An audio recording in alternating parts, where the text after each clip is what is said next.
Good morning students. आज का हमारा टॉपिक क्लास 11वीं और 12th के लिए है और आज का टॉपिक हमारा है प्रीपोजिशन। प्रीपोजिशन जो है इंग्लिश ग्रामर में इसका बहुत इंपॉर्टेंट रोल है।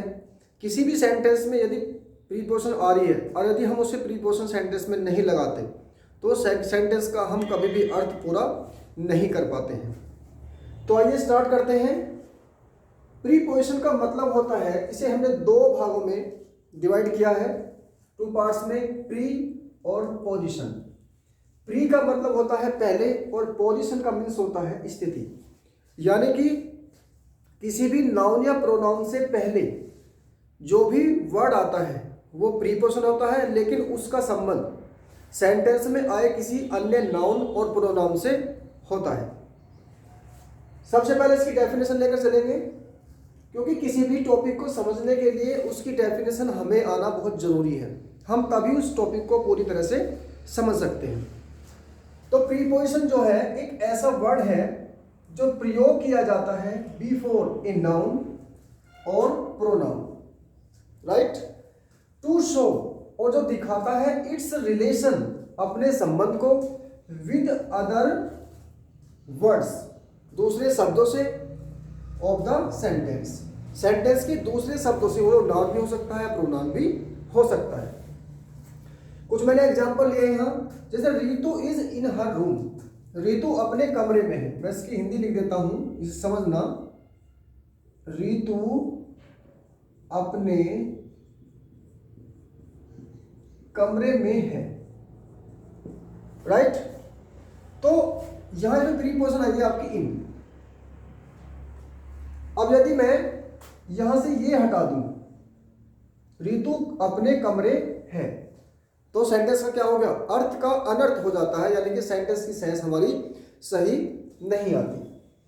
नेक्स्ट मैंने एग्जांपल लिया है, तो इसमें जो पहले सेंटेंस में रितु का जो संबंध हुआ है वो रूम से हुआ है, और इनके बीच में क्या रहा है, इन प्रीपोजिशन, यानी कि किसी नाउन या प्रोनाउन से पहले प्रीपोजिशन, और वो उस नाउन प्रोनाउन का संबंध जो है दूसरे नाउन प्रोनाउन से स्थित करती है।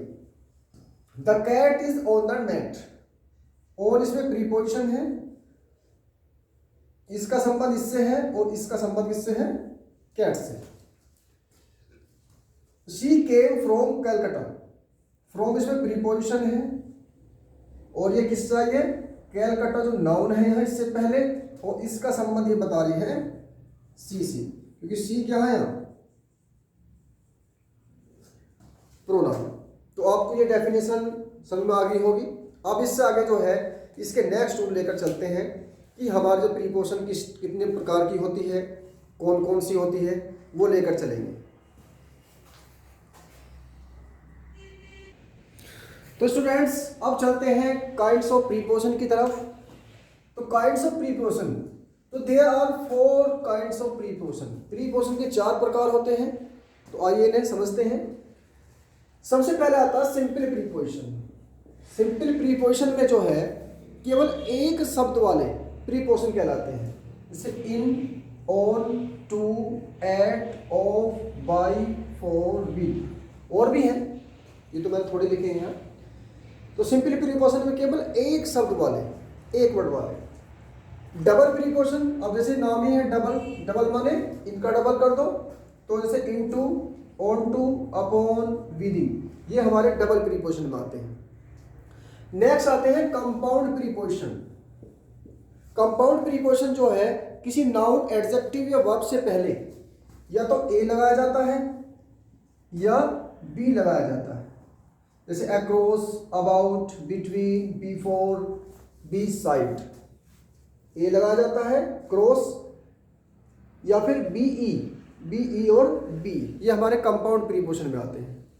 नेक्स्ट हमारा फ्रेज प्रीपोजिशन, इसमें भी है, जैसे according to, in spite of, in front of, on account of, due to, with reference to, for the sake of, along with, because of, on behalf of, by dint of, और भी है, इससे आगे भी है।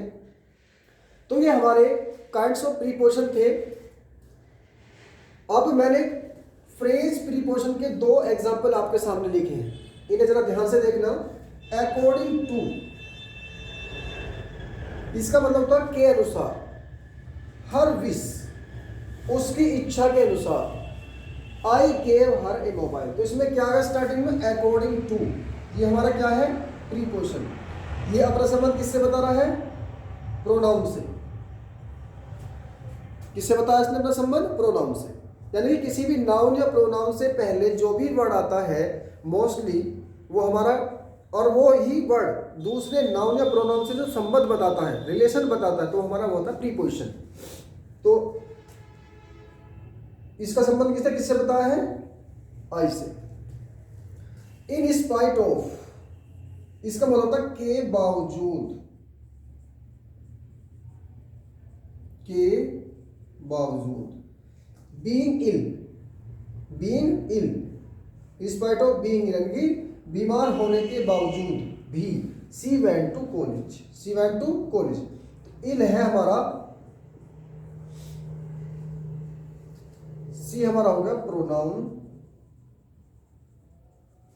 Pronoun, right.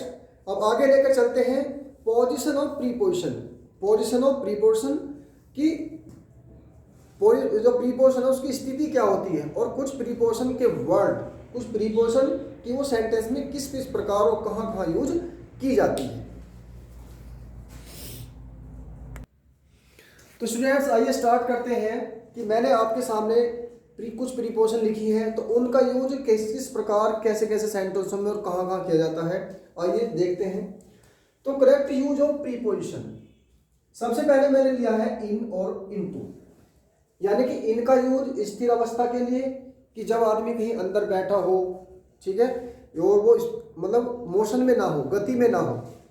और into का use गतिमान अवस्था के लिए, जब व्यक्ति मोशन में हो, चलकर कहीं अंदर जा रहा हो, कहीं से गिर रहा हो, इनटू यानी कूद रहा हो, वहां हम इनटू का यूज करते हैं। दो एग्जाम्पल समझेंगे। He is in the room, in यानी कि वो पहले से ही कमरे में है, वो पहले से ही बैठा हुआ है कमरे में, स्थिर अवस्था में है, तो वह हम यूज करते हैं इन का।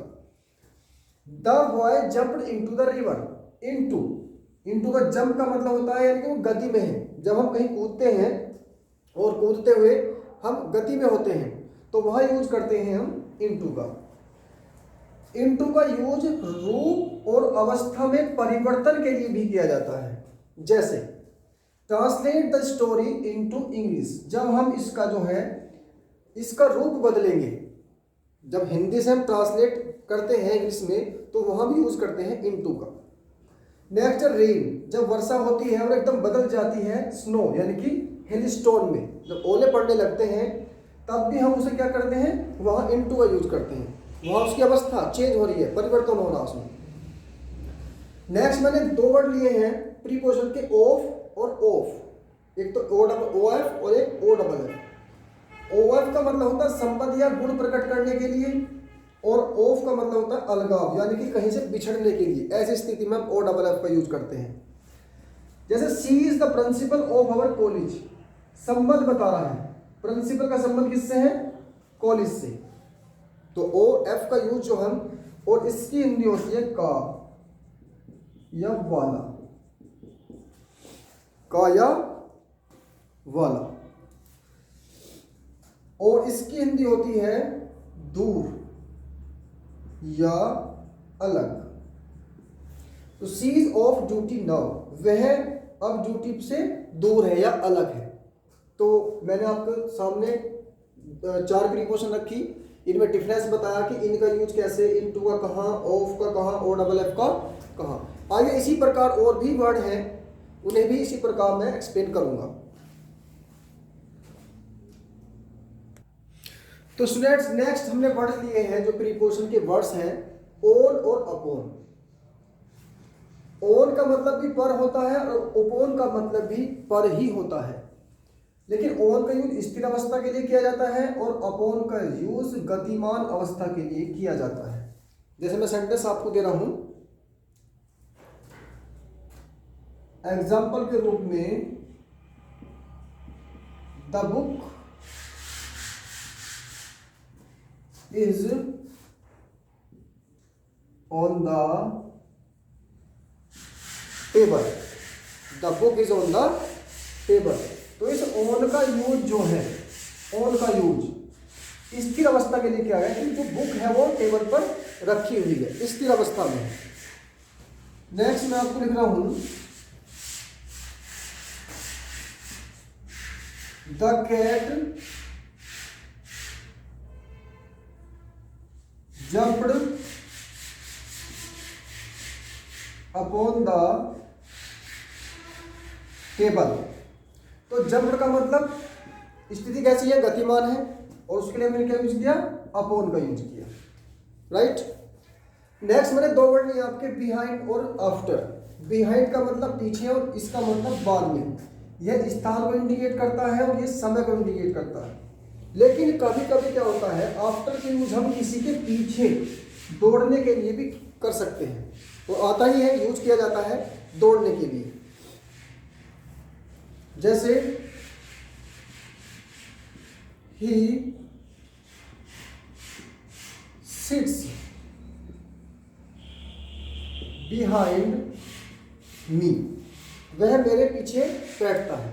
तो ये क्या हुआ, इस स्थान को इंडिकेट कर रहा है कि किसी के पीछे, किसी के पीछे।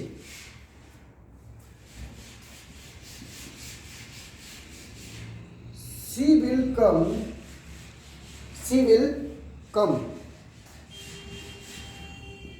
आफ्टर 10 AM, यानी कि यहां इसका यूज क्या है, बाद में, और किसको इंडिकेट कर रहा है, टाइम को इंडिकेट कर रहा है। तीसरा एग्जांपल हम लेते हैं, the police rain after the thief. तो यहां इंडिकेट कर रहा है किसी के पीछे दौड़ने को। तो ऑन, अपॉन, बिहाइंड और आफ्टर, इनका यूज आपने समझा होगा। आइए इससे आगे नेक्स्ट वो जो हमारे वर्ड्स हमने लेकर चलेंगे। तो स्टूडेंट्स नेक्स्ट वर्ड हमने लिए हैं एट और इन। एट और इन। अब एट का यूज कहाँ करते हैं और इन का यूज कहाँ करते हैं, ये आप देख लीजिए। छोटे गांवों, कस्बों और शहरों के लिए हम यूज करेंगे एट का, और जो बड़े देश, प्रदेश और महानगर होंगे उनके लिए हम यूज करेंगे इनका। जैसे example, he lives at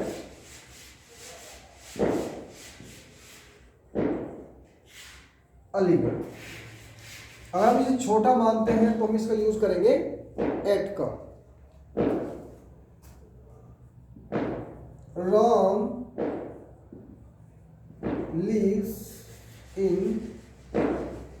Calcutta. तो ये क्या है, महानगर कैलकाटा। तो हमने यहां क्या यूज किया, इनका।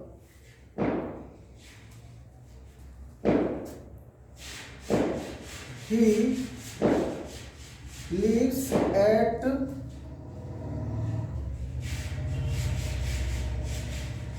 Meerut in UP. यदि किसी सेंटेंस में दो जगह का नाम आए और उसमें एक बड़ा शहर या वो प्रदेश है और एक छोटा है, तो छोटे वाले के साथ एट का प्रयोग और बड़े वाले के साथ इनका यूज करते हैं।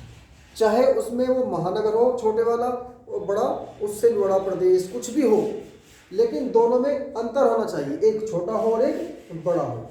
तो छोटे वाले में एट का यूज और बड़े वाले में इनके यूज का यूज, इनका यूज करेंगे। समझ गए। नेक्स्ट आगे मैंने दो वर्ड लिए हैं आपके, बिटवीन और अमंग। दोनों का मतलब ही बीच में होता है, दोनों का मतलब ही बीच में होता है। ये बिटवीन जो है दो प्राणियों या वस्तुओं के लिए यूज किया जाता है। अमंग जो है दो से अधिक के लिए यूज किया जाता है, राइट। जैसे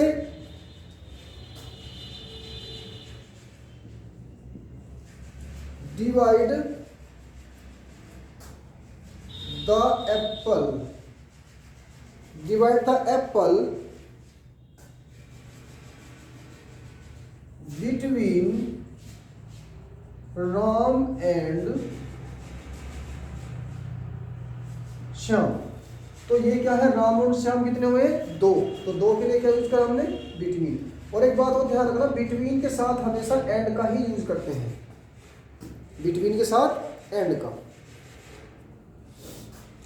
नेक्स्ट, ही डिवाइडेड हिज प्रॉपर्टी, ही डिवाइडेड हिज प्रॉपर्टी।